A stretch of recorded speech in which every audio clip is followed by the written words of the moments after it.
Hello everyone and welcome back to the Cyclocross Social podcast. Today we're going to talk about the 7th and penultimate round of the Telenet Superprestige, which took place in Gullegem, also known as the Hexia Cross. With me here to do that, as he has been for all the Christmas period races, is Issam. Yes, thank you for having me. We are nearing the end of a very busy and intense period of racing for the riders and podcasting for us. It's the penultimate race of the Superprestige and the penultimate race of the Christmas/New Year's period.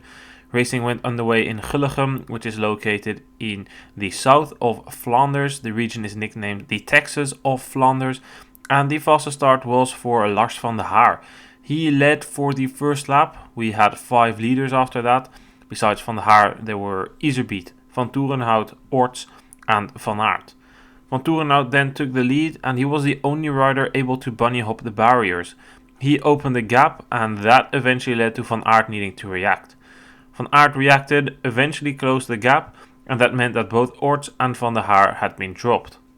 From there on, the race continued with 3 leaders, but Vanthourenhout, who made a strong impression, had bad luck. He had a crack in his frame and was not comfortable anymore on the bike, lost some time and lost the connection with the leaders. Iserbyt was in the wheel of Van Aert, but Van Aert was simply stronger than Iserbyt. He dropped Iserbyt and went on to claim another victory today in Gullegem. Iserbyt managed to retain his second place, as Vanthourenhout had more bad luck. He had a puncture in a later phase of the race. So, the podium was Van Aert ahead of Iserbyt and Vanthourenhout. Issam, I would almost say that despite waiting for a bit, Van Aert did his duty today. We didn't expect anything less than a victory, and he took the victory even without needing to go all too deep today. No, and before the race, we kind of knew that was a scenario that likely could happen, because if you look at the previous races, it was clear that Van Aert together with Van der Poel and Pidcock were a little ahead of the other guys, of Iserbyt, of Vanthourenhout. So yeah, it was nothing crazy. He played it well. He was a bit tentative in the beginning, waiting a little bit, and then at a certain point when he knew that he had the room to do what he can do best, which is riding very fast, and he did just that. Small minor mistakes, which you can probably blame a little bit on maybe the focus not really being there, because it was for him today. It was I wouldn't say a cruise, but it was definitely an easy ride, and that with the opponents that he had today, that was likely to be happening. And I think tomorrow is going to be a little bit more interesting than what happened today. Jan Bove, who is in charge of the cyclocross department of Jumbo-Visma, said during the race that Van Aert waited on purpose. He wanted the win and if possible didn't want to waste all too much energy. And he was able to do that. He was in control, although I think it's a shame Vanthourenhout had so much bad luck, because he made a very good impression. I think he was a bit stronger than Iserbyt today. He was especially technically so good. The lines he was taking, bunny hopping the barriers as only rider at the front of the race, it all was going well for him.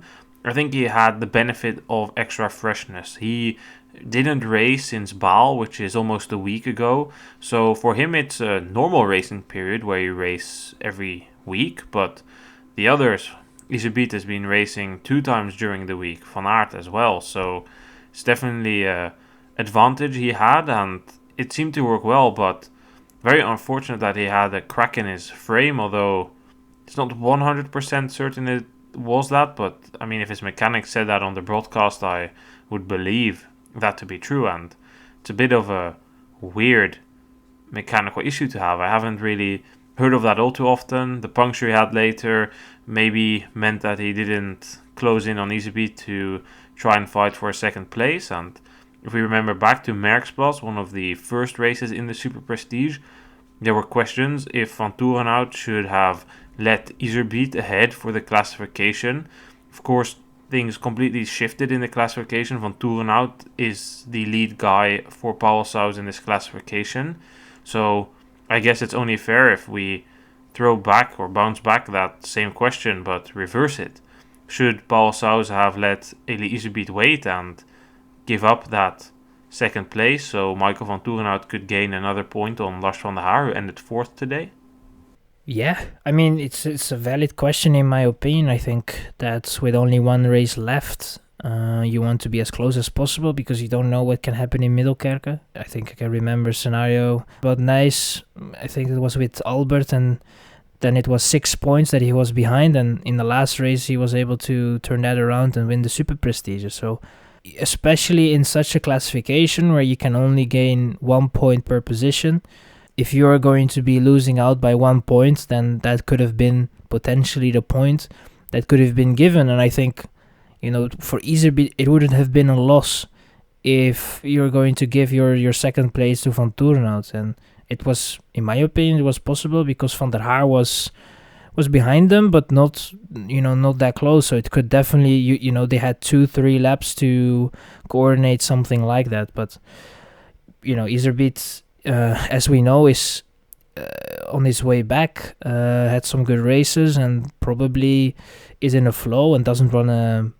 Probably they didn't discuss this before the race, and which is a bit weird, but I guess it wasn't discussed. And also after the race, there was no real talks about it. So I think that they probably had their things have been set before the race, and they probably came to the conclusion that they were just going to race, and if they could help each other, they would definitely do it, but they would not swap positions, and they ended up in this. So it's gonna be interesting if Van der Haar has a very bad day in Middelkerke and Vanthourenhout misses out on 1 point, then that will definitely be more discussed than it was now.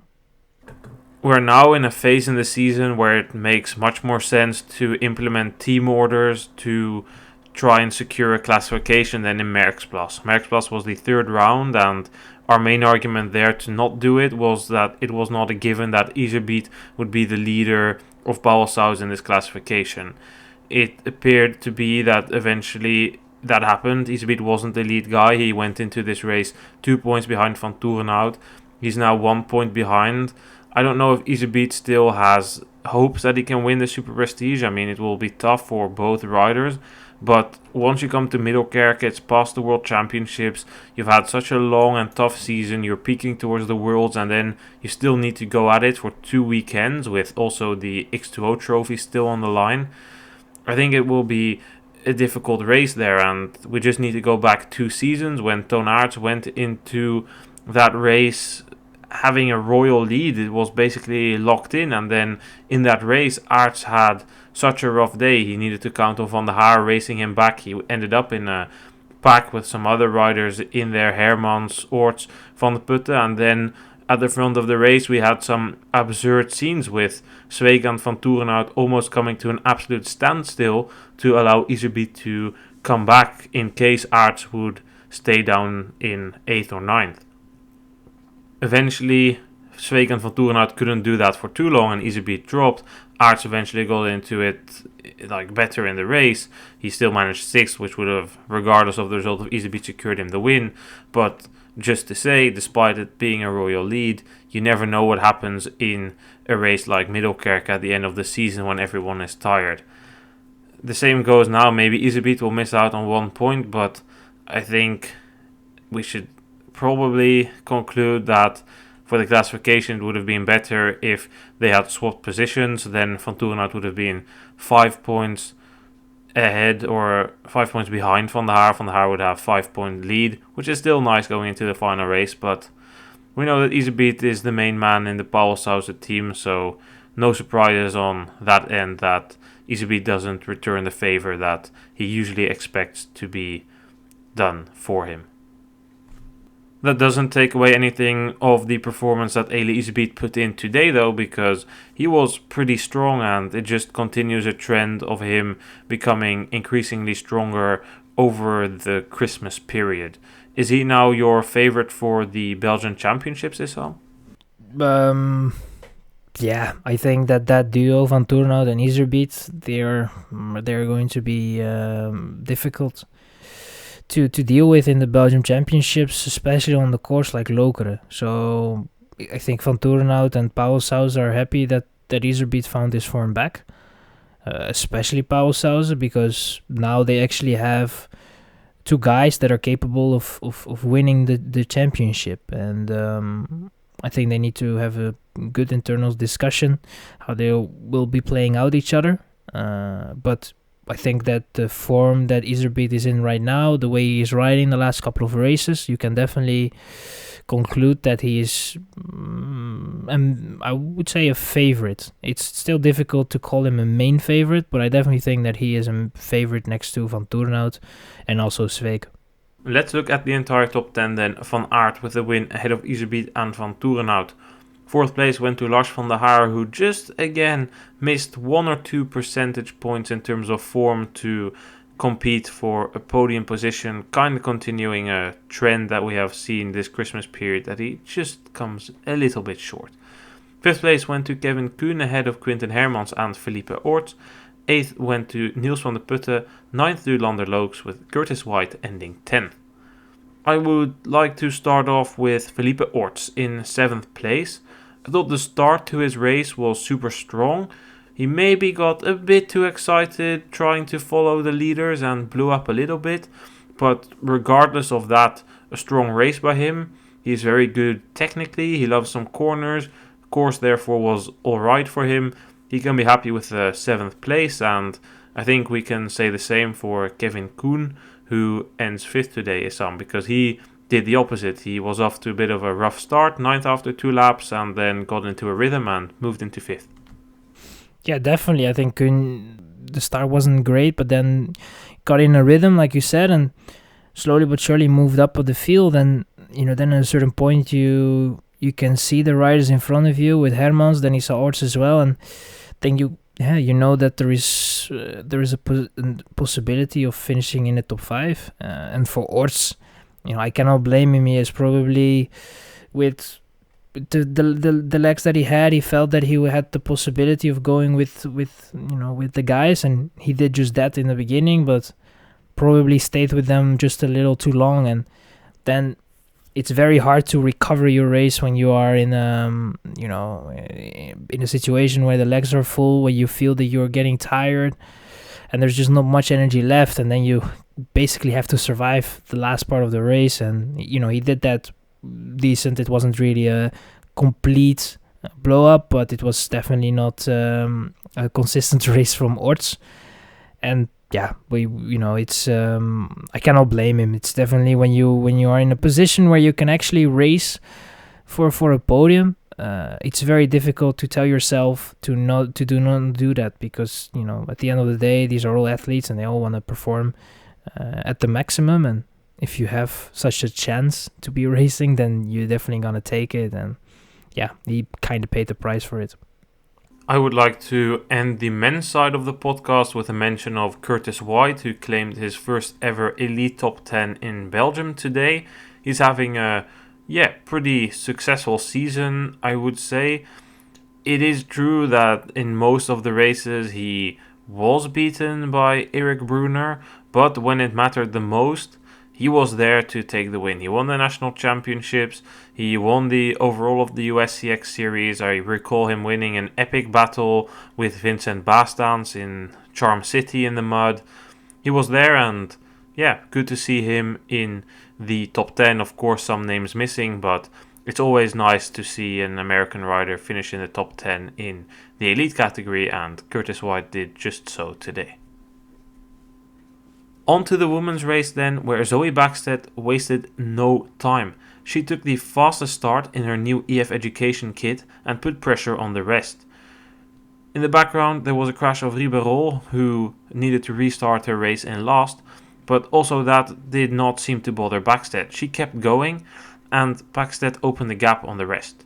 She got caught by Alvarado and Betsema, which meant we had 3 leaders.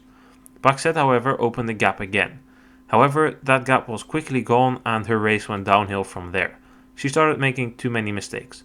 It all started with a mistake in the stand where she needed to get off her bike and run. Then she made some gearing problems and, had some issues with that. She made some wrong choices there, and that saw her be not only out of contention for the win, but also out of contention for the podium. Alvarado managed to open a gap after that mistake by Backstedt in the sand, and she led pretty comfortably. For about 2 laps the gap stayed around 10 seconds, but then it went up to 30 and she could comfortably take the win.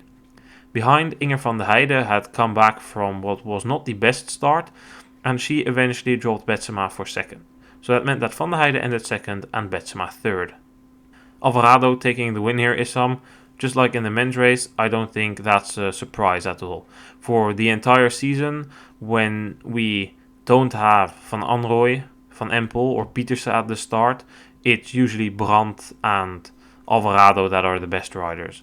Now, Brandt wasn't here today, so it only makes sense that Alvarado takes the win here, despite having some issues with her back through this very busy Christmas period.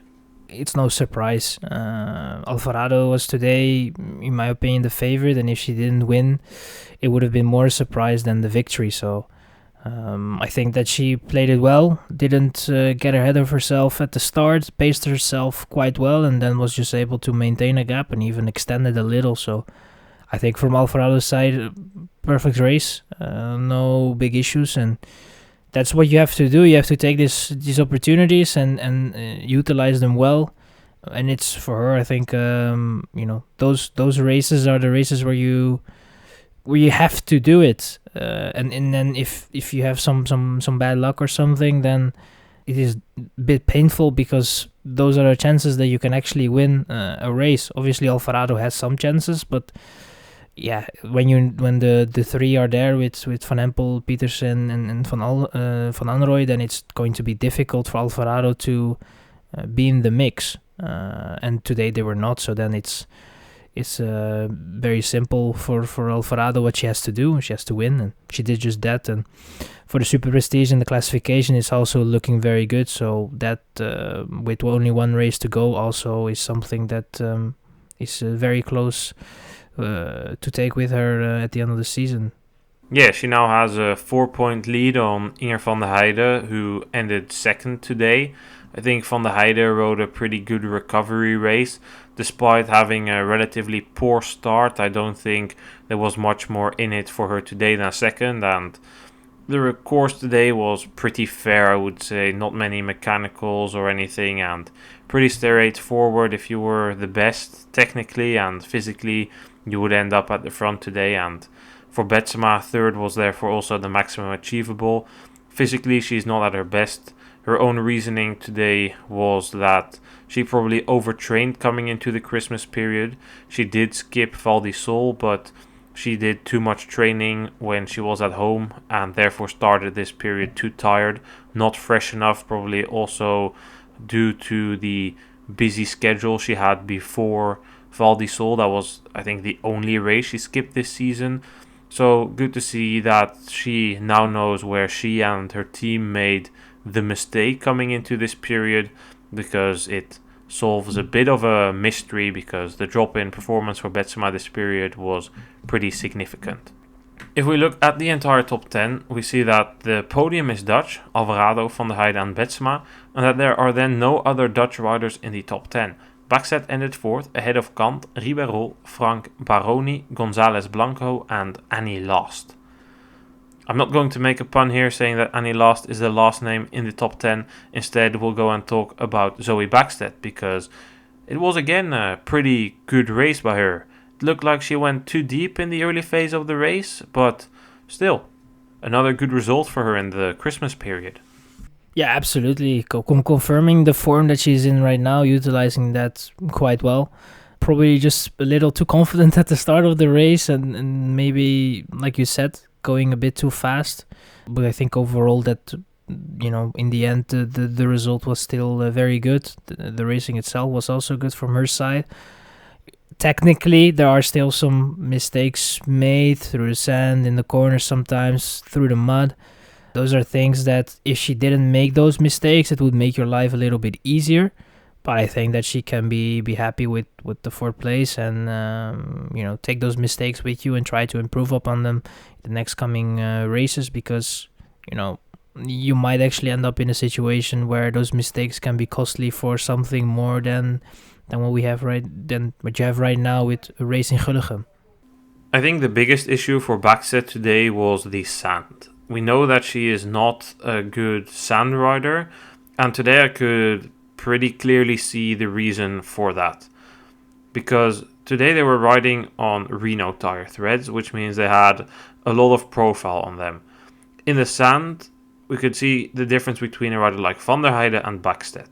Van der Heijden lifts herself from her saddle and floats above it, the way you should ride through the sand. That meant that she was flying. Her bike was easily following the path that was created through the sand, whilst Backstedt was sitting on her saddle.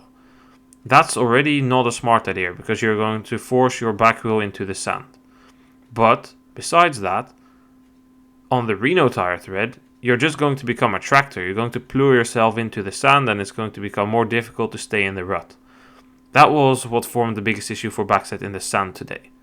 That's definitely something that she will need to work on together with Dieter Vanthourenhout, who is training the riders of EF and a couple of other riders, because that's something that's trainable. If you start to improve that, you'll find yourself going through the sand a bit better. The second issue was the choice of gear. Sometimes I thought that she went up the hills in what was simply 1 or 2 gears too big, which meant that she barely made the top and then needed to accelerate from a big gear, which doesn't work fantastic. However, full credit to her still, because she was one of the only riders to keep riding this hill, which we saw Van der Heijden and Betsema run whilst Backstedt was riding it. They had a couple of long sections and then 180-degree corner down this bank, and Backstedt was riding that, so still a good performance for her today. For the rest of the top 10, I thought Ribeyrolles put in a good recovery ride after that crash, still a minute behind Kant. If we are then again looking at the Belgian Championships, Kant made a return in Herentals, Issam. Do you think that Kant is the big favorite for the Belgian Championships, or do you think that Kant will face proper opposition this year? I hope that she will face some proper opposition. I would really love to see her maintain the streak that she has, but I think that for the racing itself, it would be great if Ribeyrolles can bring up a fight, and I think that it's definitely possible. But Kant is definitely, at the moment, the last couple of races have been looking good from her side. Ribeyrolles obviously had the crash in the first lap, and that didn't help, but for the Belgian Championships, Kant can be set as the main favorite because of her experience, because of the fact that she already won it so many times. And Ribeyrolles is going to be the challenger, the one that has to kick the queen from the throne, and that's what's going to happen. And it's going to be very interesting to see how that will play out the championships. But I think that Kant at the moment still the main favorite, pure on experience and the results of the last couple of races, and Norbert is going to be the challenger. A bit further down in the top 10, we see Francesca Baroni. 8th is a good result for the rider from the Pissai Group Tom team. And there's some background on her. She is deaf or partially deaf, and that's why the commissaries, if there's a start on the whistle, also use a flag, especially for her.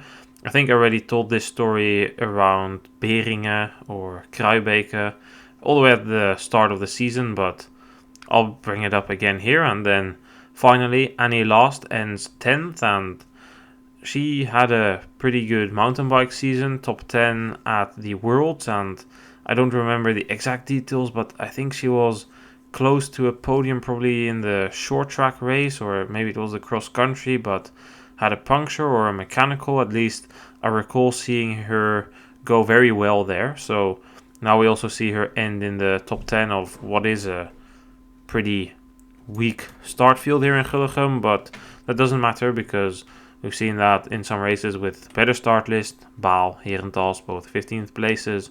She's doing pretty well, and we know that she does well in a super tough mud cross, shown by her second place at the British National Championships last year.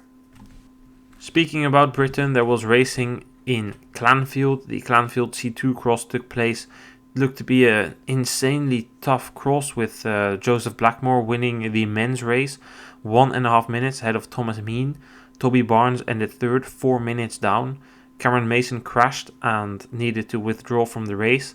He won't be starting in Gravesend tomorrow. He will be resting for the national championships now. The women's race was won by Ella McLean Howell. She beat Millie Cousins by 50 seconds. The third place went to Elena Day, who ended 4 minutes down. Then we have covered the racing for today, Issam. 9 out of the 10 New Year/Christmas period races done. Just Zonhoven left. Thank you for being here again today. Yeah, almost done. The 24/7 cyclocross thinking, and then back to the championships, and then the normal races come, and then the worlds are closing in. So this, it's going to be an end of a period, and let's go for Zonhoven one last time, and then go for the championships. For sure, almost the 24/7 cross mentality comes to an end, but for now I will still give an interesting fact actually. The junior race in Gullegem was won by an Hungarian rider, Zsombor Takacs. Probably mispronounced that, but I've been following him basically since the European Championships, where he ended 9th, and he seems, at least to me, to be a real prospect. He is super powerful. He almost looks like a track sprinter, but he seems to have some sort of technique going on, although he can definitely fine-tune that, and he was super strong today, and yeah, he took the win. Of course, not the most stacked race in Gullegem. Most riders are prioritizing tomorrow's World Cup in Zonhoven, which makes a lot of sense, but still interesting. I'll keep following this guy closely. He also did well on the mountain bike, ending 3rd at the European Champions. So yeah, 3rd place at the European Championships mountain bike is a good result. So I'll definitely keep following this guy. Tomorrow, Zonhoven. I'll be there watching the races on the ground, especially the youth races. I'll be following them closely, and we'll be back reporting on that with another podcast. Thanks for listening, and goodbye.